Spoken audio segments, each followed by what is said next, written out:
Brilliant. Thank you, Jenny. So, hello, everybody. Welcome to our May event, Creating Captivating Content. So sharing our work with others has always been important, but in the last 12 months, finding creative and engaging ways to do that has been increasingly challenging as everyone vies for attention in a very crowded digital space. So we've got three great sets of guests for you this afternoon. First of all, we are going to hear from Emma and Vicky at the Canal and River Trust about the value of sharing their projects through video. And we're going to give you a sneak peek at their new Pennine Lancashire video. Now, if you've watched Zoom videos, videos broadcast through Zoom before, you'll know that they can occasionally be a little bit jittery, but the sound quality should be fairly fluid. And as soon as that video is publicly available, I'll make sure you get the link sent through. Anyway, I'm waffling now. I'm interfering with Vicky and Emma's bit, so I shall hand the floor over to you. Hi, everybody. Thank you very much for having us along today. I'm Vicky from the Canal and River Trust, and we have Emma here as well. Hello.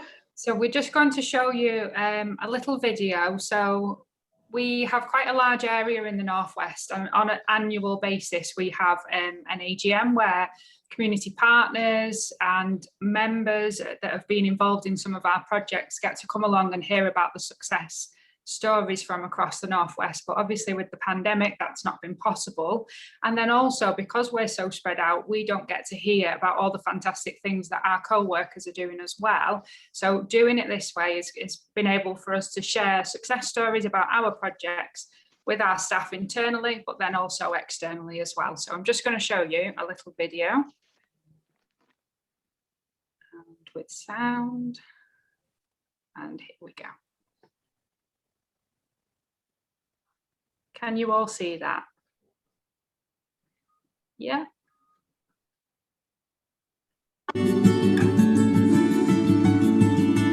Hi, my name is Emma Fielding and I'm the Community Roots Officer for Pennine Lancashire. Through the Bright Work project, which was what I first came in for, it was trying to get people back into social activities, physical activities, and try and eventually get them back into work. Community Roots, however, is all about trying to integrate the canal corridor into the community at large. Pennine Lancashire has some of the most deprived wards in England, and in that we can help out. We can try and create a community that allows people to do things they wouldn't normally do. Volunteer for the first time, paddle for the first time, cycle for the first time, come to a knit and natter, come to one of our social events, create a session bespoke to their community hub, or help with their recovery, help with their wellness, help with people, maybe get them back into jobs, men's health, men in sheds. We're going to be doing a cycle project. All of these trying to integrate people into their community. One of the absolute fantastic things that's happened with working with the community for the 6 years is that actually the projects have evolved from, come on down guys, let's do some volunteering and let's work with you through the canal corridor to improve your environment. I'm Laurie Peake. I've been director of Super Slowways since 2015 when we got Arts Council funding for a major arts programme that stretches right across the canal corridor through Pennine Lancashire, through the local authorities of Blackburn, Hyndburn, Burnley and Pendle. And we work with local communities to commission artists and designers to do all sorts of projects right along the canal corridor. And they range from major performance projects to very intimate textile projects, so huge range of activity. The project's hosted by Canal and River Trust, and we're actually a consortium. So we work with the 4 local authorities, we work with public health bodies, education bodies, housing associations. So we have a great collaborative team of people that manage to do great things in the area. So over the last 6 years, we've delivered a whole range of hundreds of projects, from commissioning a new symphony. And actually, you know, some of the small projects are some of the really beautiful projects where, you know, groups of people come together to embroider, and are all really inspired by the canal and its relationship with the textile industry. Everybody in this area, practically everybody, has a relationship with the textile industry going back generations, and it's become a really great tool to engage our communities. So the major project that we've got underway at the moment is the Pennine Lancashire Linear Park. It's a 23-mile stretch of corridor through Pennine Lancashire, and it's involving communities on either side of the canal. Here we are on the Straight Mile in Burnley, one of the iconic stretches of the Leeds and Liverpool Canal, and a really key piece in our Burnley Canal Festival. We're really excited about it for next year. We haven't been able to do it for a couple of years, so we're going to be back bigger and better next year. Of course, we've got the fantastic developments on Sandygate Square and Finsleygate Wharf. It really is going to be fantastic. And this year, obviously, one of the key exciting things to be happening is Coventry City of Culture, which the Trust is such a major part of. And we have co-commissioned a fabulous project for that called Small Bells Ring, which is a floating library of short stories. It's been co-commissioned with us and Coventry City of Culture, with Lancashire Library Services and Coventry Library Services. It's going to start its journey here and end up in Coventry for the summer, and it's a really fabulous, beautiful project. Kickstart programme's a government-funded scheme aimed to increase employment opportunities for young adults. We're looking forward to welcoming our 12 Kickstarters to Burnley at the beginning of June, and that'll be the start of their 6-month work placement with us. Over the 6 months, we're going to be building on their existing skills and learning new skills. They'll be undergoing employability training, and we'll be working closely with their own Kickstart team and other teams in the area to deliver a programme of works along the canals. The reason we're delivering a Kickstart programme in Burnley is because youth employment rates dropped dramatically as a result of the COVID-19 pandemic. Hopefully, through our own passion of working by the water, we'll be able to show them areas of employment that they may never have been aware of before. So in response to the COVID pandemic in 2020, Canal and River Trust partnered with Sport England, and it was to provide crisis funding to community partners and community groups working with the Sport England target audiences of individuals from low socioeconomic groups, Black, Asian, minority ethnic groups, individuals with physical disabilities and long-term health conditions. So the great thing about the Tackling Inequalities Fund is it's not your usual funding application. So the fact that we are a community partner means that as a project leader we already have contacts in the area and can get that money where it needs to be as quickly as possible. So we reached out to our existing community partners who previously had come to us for the activities that we offered. So that might have been walking, wellbeing walks, back walks, it might have been some paddling or cycling activities, and through the conversations that we had, we helped them to shape projects that were self-led. Thanks to the Tackling Inequalities Fund, we will be working with 16 community partners and reach over 1,200 people across Pennine Lancashire who will now be getting physically active, getting back to a bit of normality, a bit of socialising and having something positive to look forward to.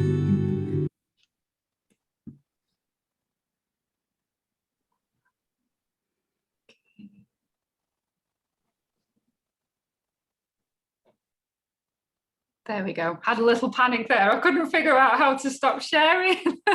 Thank you very much for watching that. So as you can see, there's a range of project leaders from across Pennine, Lancashire. I'm now going to hand you over to lovely Emma, who's our Community Roots Officer for the Pennine Lancs area. And if you Hello, afternoon. How is everybody today? Good, I hope. So Vicky's given me the task of answering any of the questions that you've got for anything. And just to give you a bit of background also about how we've tried to create a social media pot of information when we didn't have it 18 months ago. So first of all, has anybody got any questions about that video? No? Brilliant. Has anybody ever done videos like that before? No. No? So it's quite a new thing that the Trust is doing. We've been using social media now probably for the last 6 years in Burnley, but it's been quite narrow focused. It's basically getting volunteers and just giving people a bit of idea about some of the projects that we've been doing. But obviously, one of the things that COVID is created, like Vicky said, is this thinking outside the box, trying to engage communities by not being able to do the physical frontal community involvement that we're all used to. And social media and videos is one of the best ways. So if you've ever tried to do one of your videos yourself, it's good as a quick pointer of interest.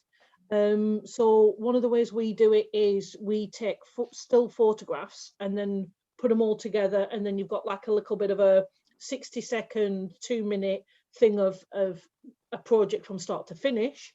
And people have been using that for quite a few years now.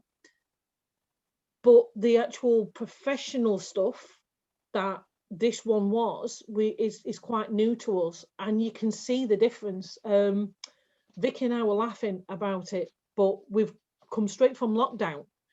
We've got used to talking to people through a computer, and then all of a sudden, after 18 months of not doing anything, somebody shoves a camera in your face.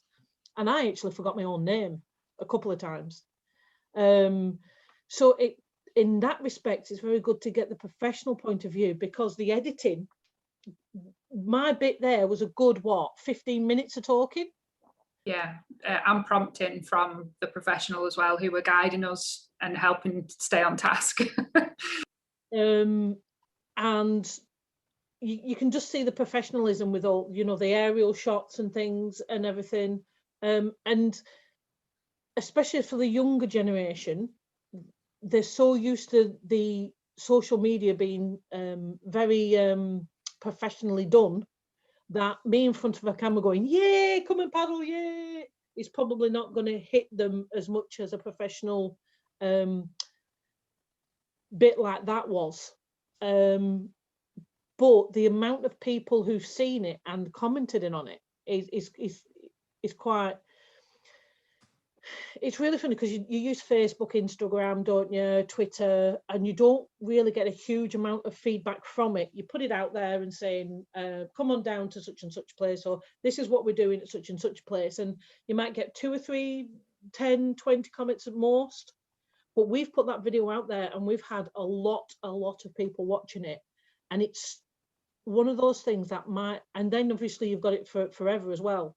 So if you've got a presentation you need to do, or if you're invited by, I don't know, somebody called Gail to come and do a conversation within a week, you can just put that on and just go, there you are, that's what we're doing.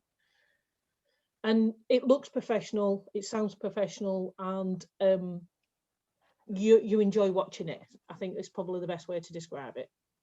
Yeah. You're all so quiet. Emma, I've got a question.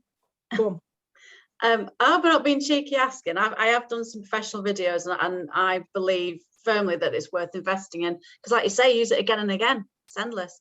It's endless. About how much did that cost, and was that just for 7 minutes, or was it part of a bigger video that you then just chop into when you need certain bits? Do you know how much it was? Unfortunately, we don't know how much that one was. What happened is, as Vicky said, we have these AGMs, these general meetings, every year, and because obviously we can't do because of COVID, is how do we engage the people that we would normally engage with? without actually trying to get them into a physical place. So the video that's just a very small part of quite a big video that we've got. It mentioned other places, it mentioned other waterways and other schemes that we had.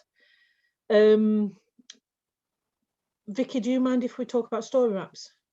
Yeah, go ahead. Yeah. So one of the things we're trying to do is keep the van rolling with the social media to see if we can engage people without physically engaging them in a community session. And we're creating what they call a story map. So there's an app called Story Map that you can get on your phone and you can download.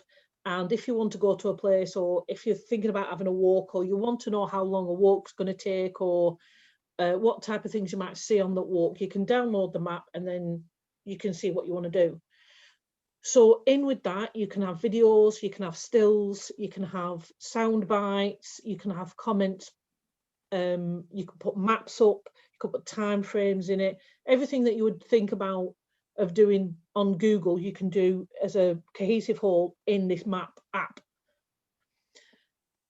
So one of the things we wanted to do is create a couple of videos for that, so that we have a base for people to look at, and then what we will be doing is encouraging people to send things in to us, and then just keeping the story map alive by public interest and volunteer interest. So we've got a film crew doing probably about 50 photographs. So about 50 photographs, yeah, Vicky? Yeah. We've got about 3 films going in it. 5 films, sorry, yeah, because we've got the paddling, the cycling, the walking, the so we're going to be doing sound bats for that, and this is going to be professionally done for us, and that's cost us approximately. The filming part of it was about £300, so that's 2 days' work over 5 locations. So it's not as expensive as people think it is. That's incredible. That's incredible. I've been involved in projects, not in this job, but you know, we're talking like quotes of 20 grand for 5 little films. No. Crazy money. Oh, that's fantastic. So I think it just depends on what type of crew that you're wanting. If it's a TV show with 10, 15, 20 crew members creating a tapestry of videos all the way through the Northwest, that's going to cost you a lot of money. But if you're just wanting small media bites, which seem to gather the interest of people better than a 45-minute film, if you've got a 60 minutes or a 60 seconds or 90 seconds, it's not as expensive as you think. I mean, you think about it, TikTok is huge at the moment, and that is a 60 or 90 second piece of information, and that's all it is. And these things go viral. Whereas you get in, we do have a lot of documentaries, we have a lot of films done about canals, but not a lot of people would watch 45 minutes, 50 minutes of a canal. I mean, I would, because I love my canals, but this quick sound bites or this quick media bites of information you're giving seems to get to more people than a 45-minute film would. Maybe that's what we think anyway. What do you guys think? We did a session like this last summer where we talked about marketing and PR, and what came out of that resoundingly from everybody we spoke to was just how impactful video is when it comes to communicating with people. And, you know, like 50% of Pennine, Lancashire, I live just a few minutes walk away from the canal, and watching that video, it makes me want to get out and, you know, go and do stuff. And if I wasn't committed here till 3 o'clock, then, you know, do I have that freedom to go out and enjoy the canal? Because it just looks so inspiring, and so many things in that video that we can talk about. But of course, we are just focusing today on the technical aspect of it. The cost element, that was quite astounding what you've just told us there. I know you know, Jenny will sort of verify this, but when we did the Our Lancashire launch event back in 2019, we had some professional videos made for groups across Lancashire, and the feedback we've had from those groups, because they've got that as a resource to sell what they do to the community, to get involved in those activities, it's just been absolutely fantastic feedback. So there is no doubting the impact that good quality videos can have on groups and organisations. Yeah, we do a summer roadshow. Well, we try and do a summer roadshow every year, which is just so for instance, how many of you guys actually know who the Canal and River Trust are? Okay, so we are the 6th largest charity in England. We own just over 2,000 linear miles of canal, but with a 3rd largest owner of heritage, i.e. National Trust and English Heritage is from, well, the church maybe as well, and then there's us. And at this moment in time, because we're a brand new charity, we're a baby charity, we were only created in 2012. Very few people know us. But if you look at the topography of the Northwest and you look at where the Leeds-Liverpool Canal has been, then literally we created the topography of the Northwest.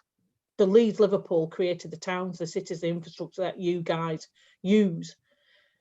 But it's been such a no-go area for so long that we're combating generational of it's dark, it's dank, it's antisocial, etc., etc. And one of the ways that we can do that is social media, is technological films. So one of the things we try and do is do like a summer roadshow, and we have just literally just a TV on the back of the trailer with these films that we've commissioned just on a roll, and surprising how many people go, oh, I didn't know that, I didn't know that. And then we can get more dialed down films, specific targeted things that we want to say, things like don't drink and drown, share the space, drop the paste, our plastic challenge. So we have films with that. So if we're going into a community or if we're doing a presentation, we can use those films. Plus also they're on YouTube as well, and we do get a lot of hits for these small bites of social media that we have. Can I just ask, could there ever be a problem if you make videos that aren't particularly good? I mean, I can see that your fantastic videos can really sell what you're doing, but can you have completely the other end of the spectrum if you make a really naff video? And who's going to help people, you know, to ensure that what they're creating is good, rather than just, oh well, I think it's good, so it must be okay? Is there like anybody there that can, you know, support people to move and to develop into these areas? Because, you know, I could sit here and think, oh yeah, that's fantastic, I'm going to videotape this bird in my garden, and I could sit and watch it for hours, but everybody else might think, yeah, okay, it's a bird. You know, it's those sort of things that, you know, you could invest a lot of time and actually have the opposite effect of what you actually want to achieve. You know, what does anybody else think about that?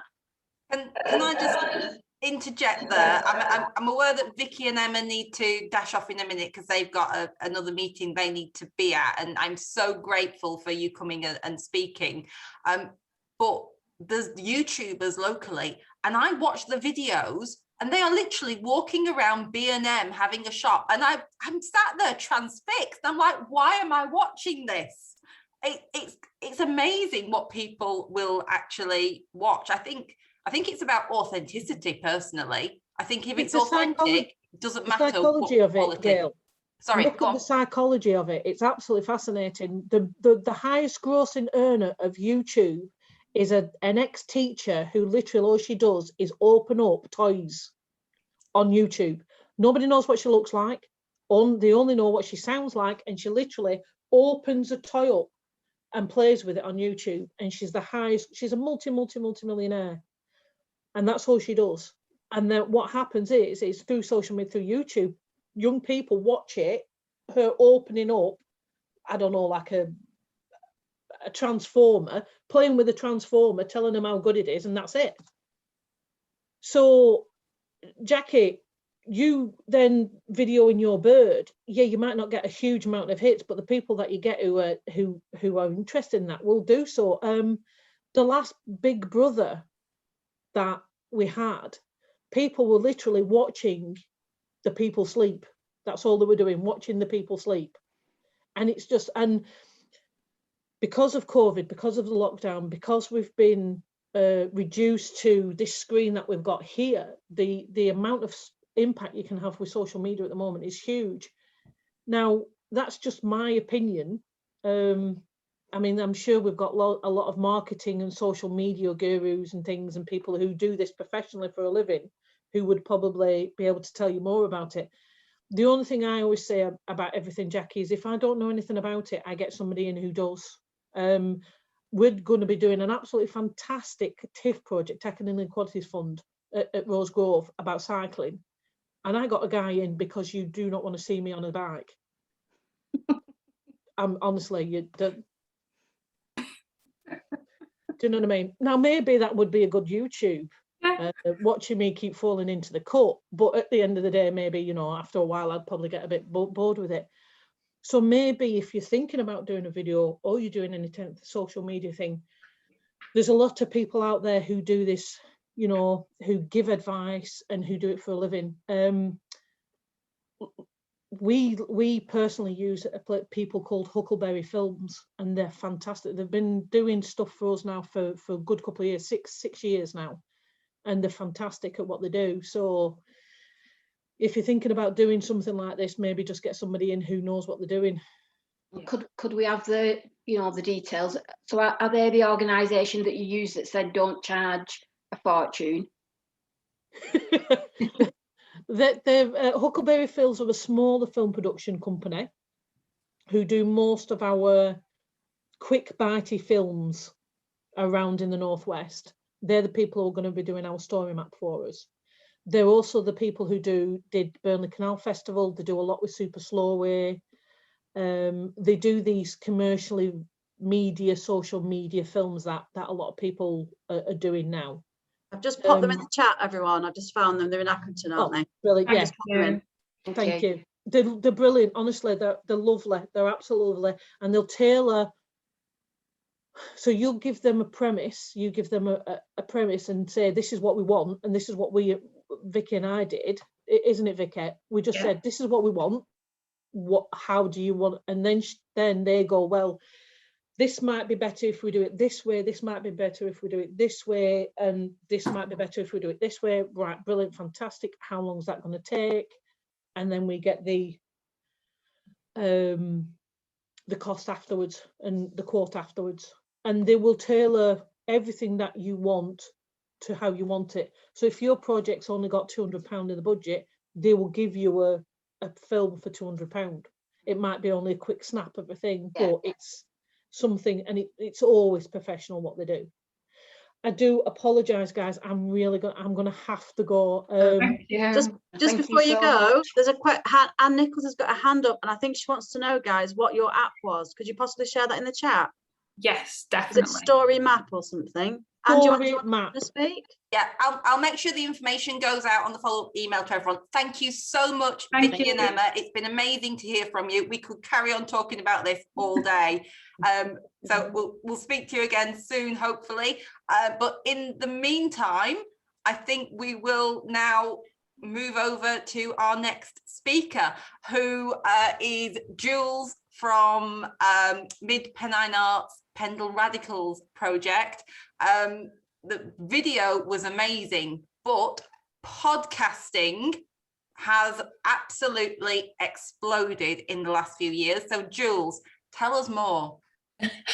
Well, I was working with Mid Pennine Arts on their Pendle Radicals project, doing work around Ethel Carney Holdsworth, who was the first working class writer. She was a mill girl and left school at 11, but became a really well-known poet, writer, journalist, political activist, and has been kind of forgotten, which is why Pendle Radicals wanted to pick her up and push her forward. And we'd done things like uploading her poems up onto the National Poetry Archive. We'd done a little piece of theatre and music, which we could move around to libraries. But then this project started with the BBC, and it was called Novels That Changed the World. And they made a couple of programs on TV. Then it went on to radio. Apparently they do this a lot, the BBC. They start big and then they trickle it down. And so then it went on to radio, then it went down to local radio, and then it went down to local libraries. And so it was Libraries Connected, which got in touch with Pendle Radicals and said, have you got any book that's changed the world? And we just leapt on it because it really is a world-changing book. She wrote this book called This Slavery. She wrote loads of books. She wrote about 8 or 9. But this particular one, This Slavery, it was a romance, but it was hidden in it, not very well hidden actually, it was really, really obvious, was a whole political plot line about the working class weavers desperately fighting the capital classes to try and improve the quality of their lives. And it's a cracking book. So then when libraries got involved and they wanted it, we chose that book. And there was 3 of us that kind of jumped on it, myself and Liz and Scott Robertson. And Liz is very experienced with radio, and Scott does recording for radio, any kind of recordings. So I have absolutely no technical skills at all. I'm fine with the creative stuff. So I just was writing it, and so we thought, yeah, a podcast. We've got all the skills to put together for a podcast. So I did the writing without any idea really how. I didn't know anything about podcasts, to be honest. I just knew it was like 3, and in the end it became 4 because there was so much stuff. 3 10-minute episodes of sounds talking about this slavery. And so I wrote it. So it was a little bit of kind of introduction and then loads of quotes from the book, from the trying to tell the story and bring out the different themes and the things that Ethel was up against when she was trying to get this work published. And so then, so there it was 2-dimensional. It's just a piece of writing on a page. But then came the magic bit, the podcast bit, where the 3 of us worked together. So I did the reading, and Liz, who does lots of radio, she was the voice of the characters in the story. And so I was kind of bringing in the themes, she was doing the characters in the story. But then the most fabulous bit came when, we were thinking about how to bring the story, how to make the impact really emotional and make it not like some dry academic piece of writing, but like something living, something that you could properly engage with, which meant putting the right kind of touch of the echoing of the right kind of music in the distance. And we used the most radical left-wing crowd kind of singing, the Red Flag and the Internationale and stuff like that, just hinted in the background. I know all those songs anyway, because it's one of my things. And so what we didn't have, there were references to songs in the book, which we didn't have. So we just sang them, recorded them ourselves and put them softly in the distance. And then there was beautiful nature scenes, because she was a fantastic nature writer. She was a poet. And so there's these beautiful nature scenes, and when we just had lovely pieces of classical music in the background, sometimes you could barely hear them, but it just created that change in atmosphere that really kind of stilled and coalesced what you were listening to. So, and it made you pay attention and close it down and really focus. And I think there's something about listening to a sound, it's really intimate.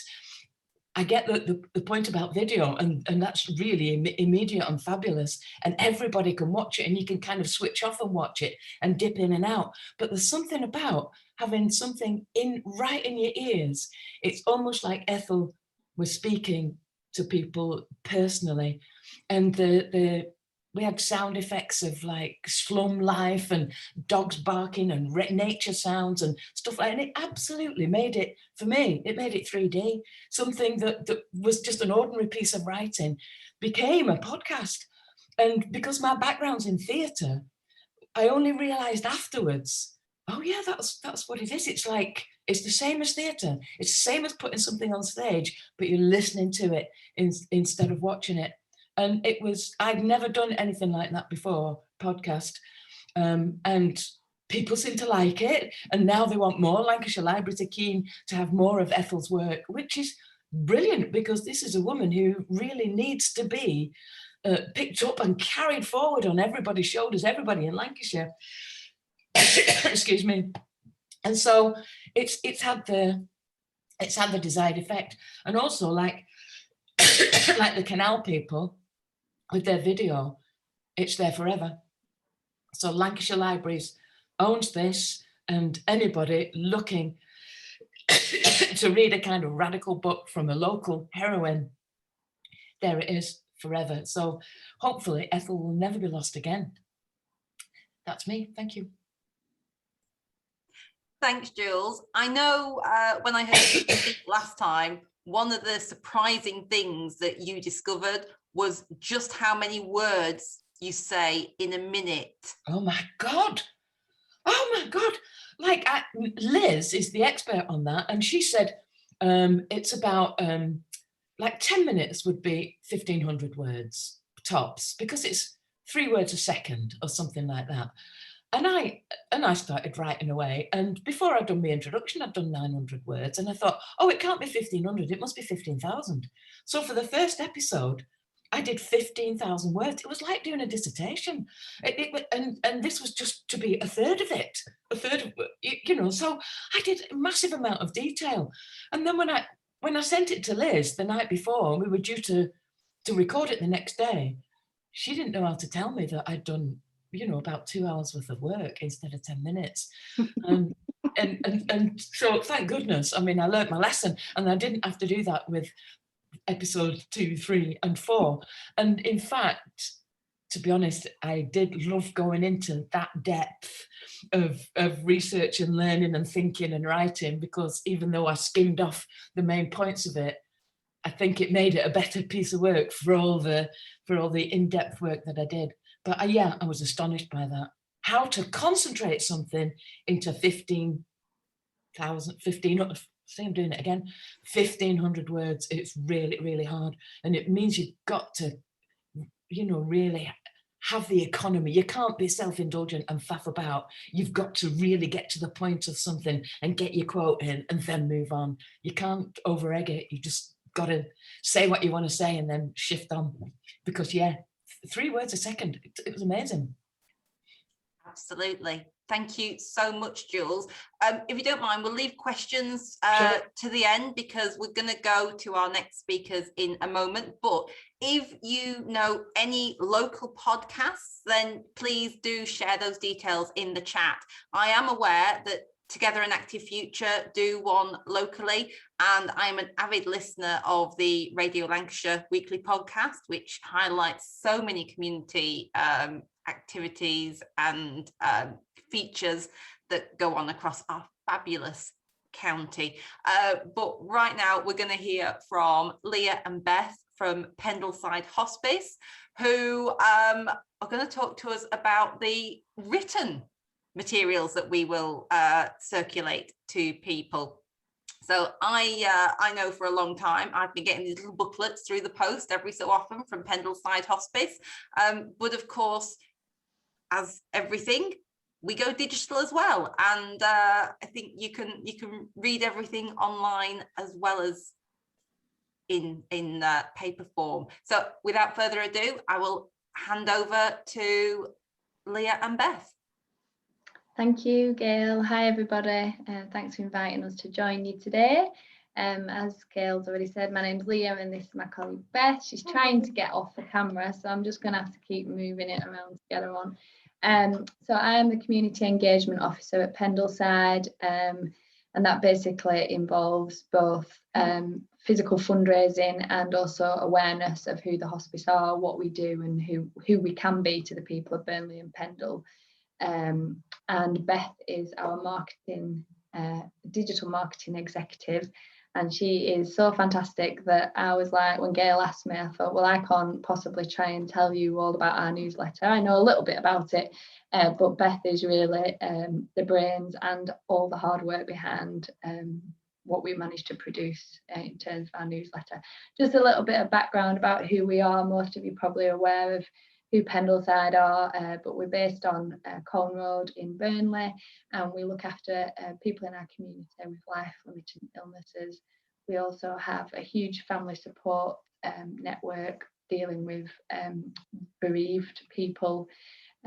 We have a day services unit which has been closed in the last 12 months because of COVID, but we ourselves have also been using other ways of communicating with them, such as YouTube and videos. So it could really resonate with what the girls from Canal Trust were saying about that. And we also have our inpatient unit, which has expanded from 10 beds to 14 beds due to the pandemic. So our annual running costs are now at 4.4 million, and that leaves us with just over 3.5 million to raise from charitable donations. We receive around a quarter from the government, so it's quite a big fundraising target, and that's why it involves a large team of people working together across the hospice.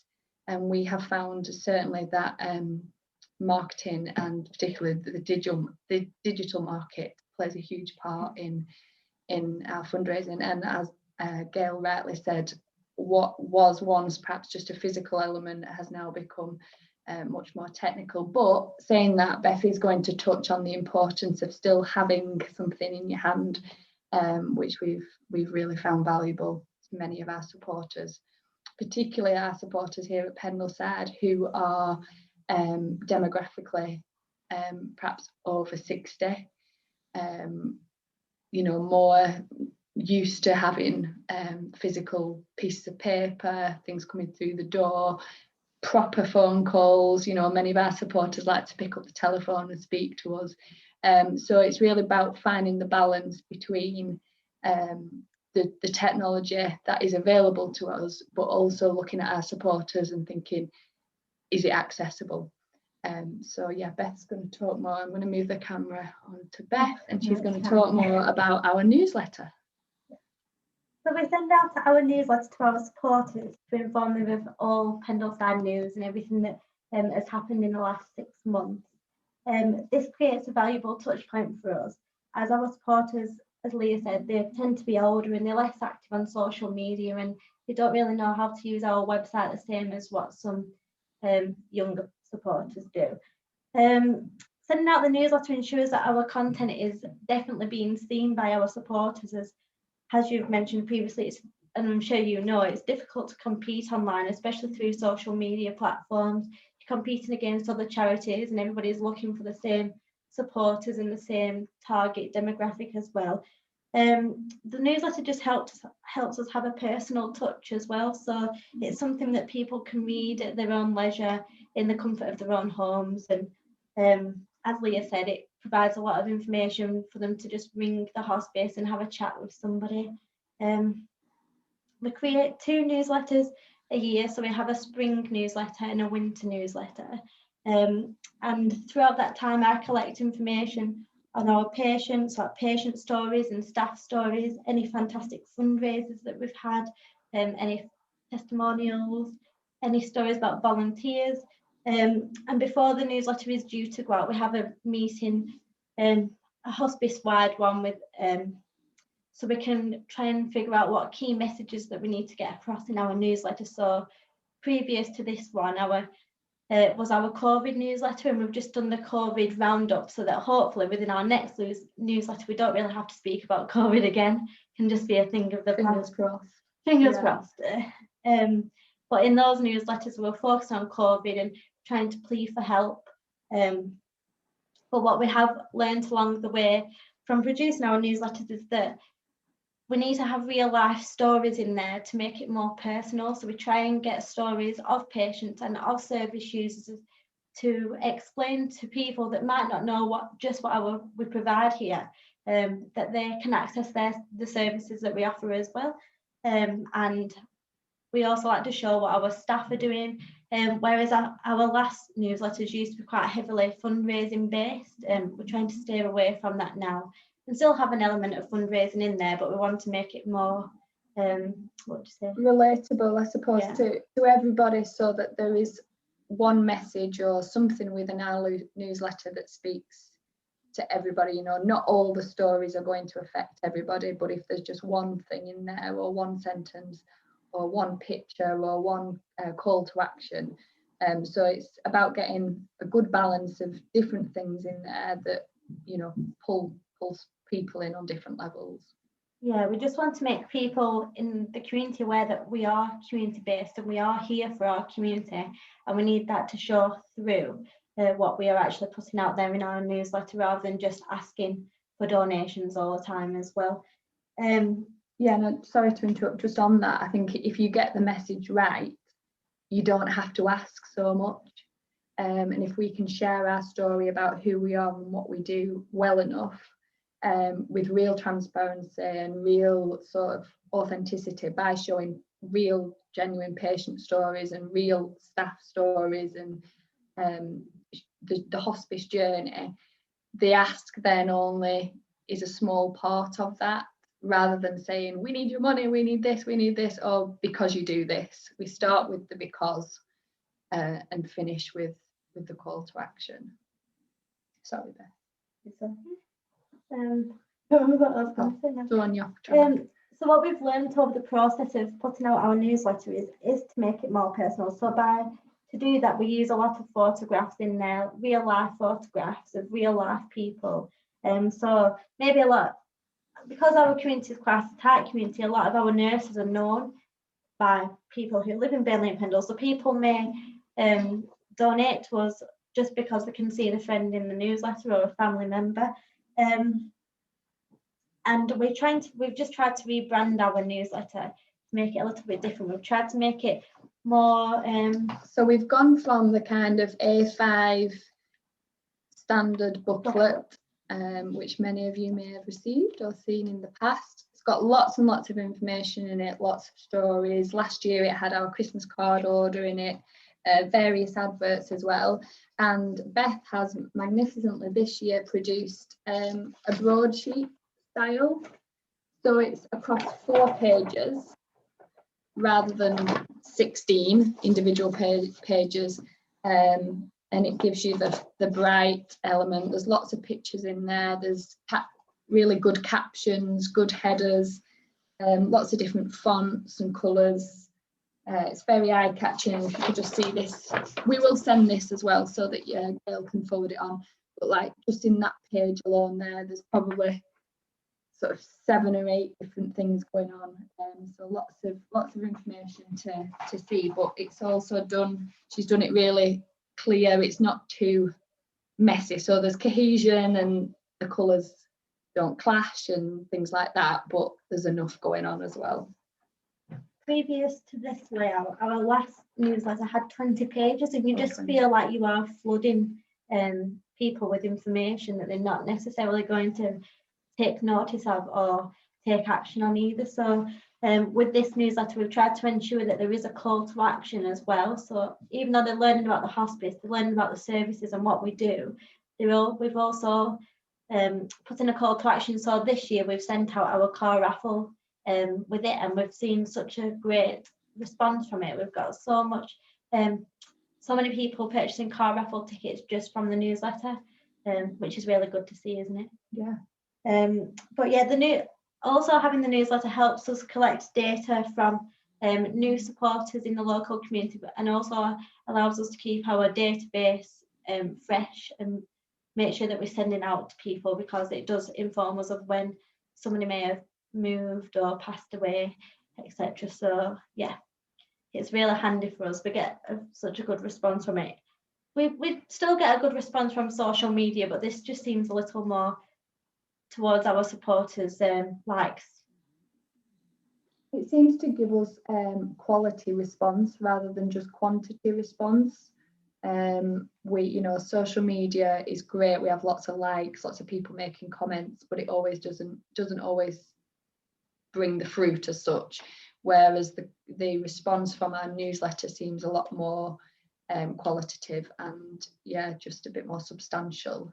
It may be less than what other avenues do, but it's a more quality response. I guess it's all about creating those touch points as well, because I've once read somewhere that it takes somebody 7 times to see something before they actually will action it as well. So with social and our website and posters and then the additional newsletter, it really helps us just get that message across in a few different ways rather than flooding social media with the same message constantly as well. Well, that's it. Yeah, that's our little newsletter information pack there. Hopefully that wasn't too much over 10 minutes. Brilliant. Thank you so much. And I'm working on the basis that what you've produced is replicated perfectly on it's the Issue website, isn't it? A lot of organizations use Issue, and I'll put the link to that in the follow-up email to replicate the newsletters and magazines in digital versions. So even like the supermarket magazines that you pick up for free, you can read them digitally on that platform, so you can look at them on your computer or any sort of tablet or phone device as well. Which and very often you kind of have the clickable links when you're doing it that way too. So if you want to signpost somebody to something, it makes it even easier than when it's in that written format. Yeah, it's really handy to embed onto your website as well from using Issue, because then people can click it from the homepage and just go straight to it as well. Yeah, that's brilliant. Do we have any questions for either Jules about podcasts or her experience, or Leah and Beth about what they've been doing at Pendleside Hospice? Can I just ask about, obviously this is probably a general question as well, obviously with people putting information out there. At the moment I'm working on a project where we're collecting information to put into a database, and what I'm finding is that quite often the written word that people put down is considerably more difficult to read than a lot of our local residents are able to do. So knowing sort of the literacy skills of like our population, we're talking perhaps literacy skills of a lot of the population only between the ages of 11 and 13 years old. But yet when we look at some of the leaflets and information that people send out, the level of literacy within those is far higher than people are able to read. What sort of measures do you take to ensure that you're not giving people information that they're not actually able to access? When I'm writing articles to go in our newsletter, I try and use words that are easy to understand, that instead of you overcomplicating words, I just try and simplify it as much as possible, because I know it's going out to such a wide range of people that not everybody will have the same understanding. So I do try and make it really clear, and the way I structure it is just try to make it short but sweet, so you're not bombarding people too much with too much information. I think it's important to keep your message very, very clear, and just I think with the words that you use as well, just trying not to make anything confusing. Because I know sometimes when I'm reading a magazine and I don't understand it, I'll just switch off. Yeah.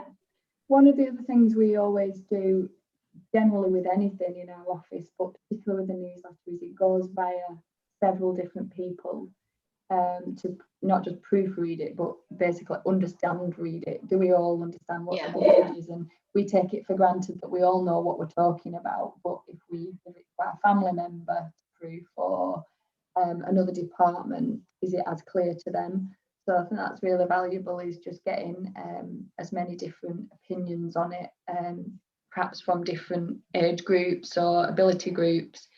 Does it hit, is it accessible to all of those and just doing your research before you press the big red print button. Sorry, do you ever actually sort of put it through, you know, a system to check what the reading age level is on the text that you have in there? No. I've actually just shared something because it's called the Pro Writing Aid. It's a free thing, and it does your readability. And I was told, as a rule of thumb, when I worked in marketing PR, that you should kind of aim for an average reading age of about 7. So if you aim for like what a 7-year-old, so imagine, you know, just started the junior bit of, or key stage 2 of primary school, aim for that kind of level, and that should reach most people. But that Pro Writing Aid, it's really good for, you know, plain English. Fancy words are fabulous if you're in that, you know, genre of reading, but, you know, plain English, that's a good aid. And I've just put a link to Issue that Gail mentioned. So you get 2 free uses a year. That's free. I think it's $19 a year if you want 6. So it's not too bad.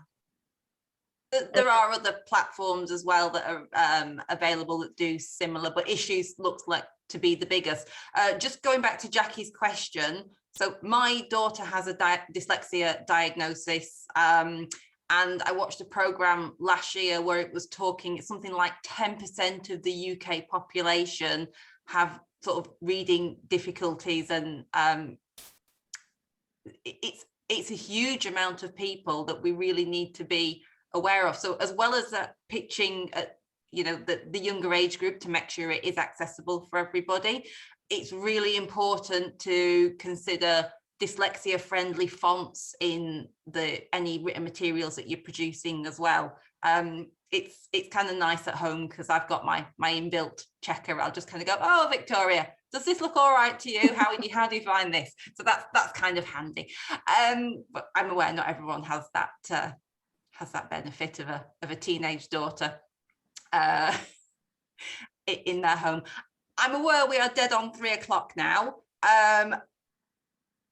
Thank you everybody for attending.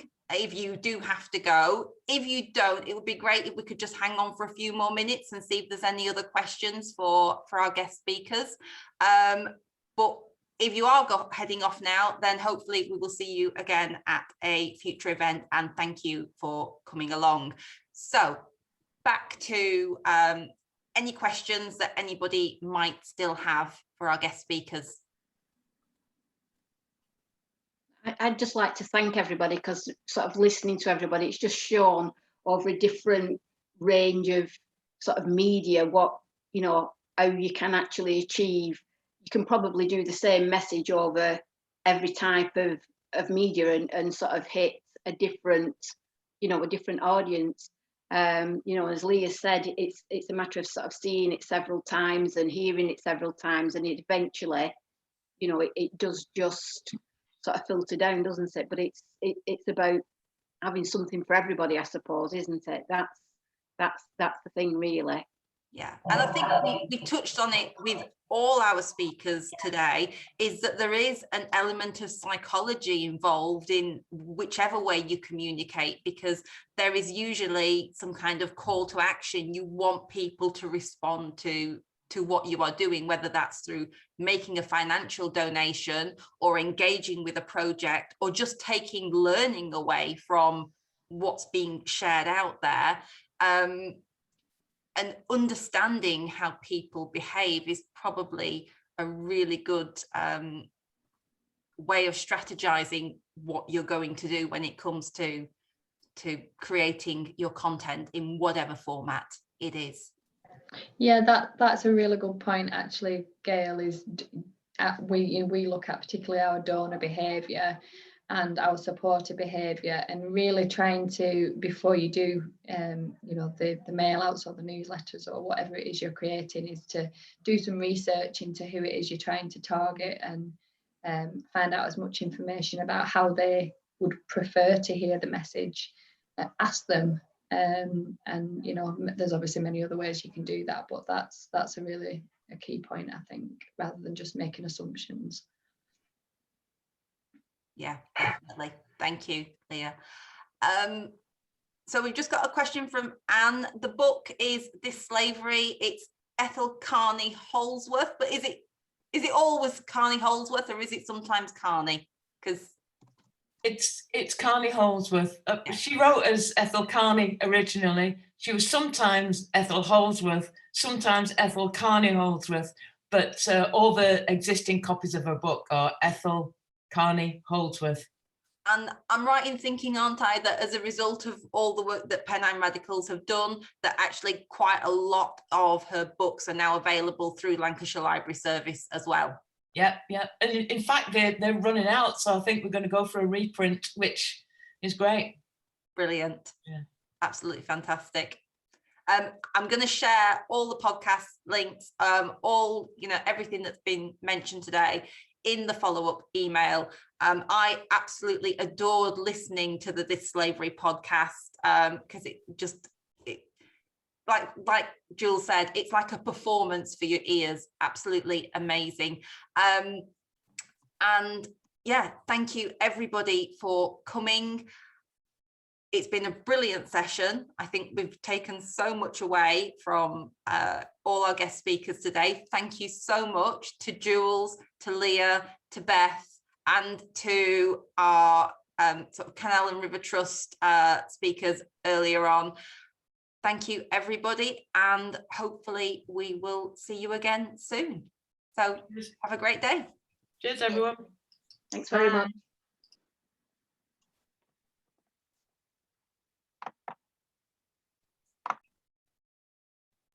Thanks, guys. See you later. Thank you. Bye. Keep up the good work.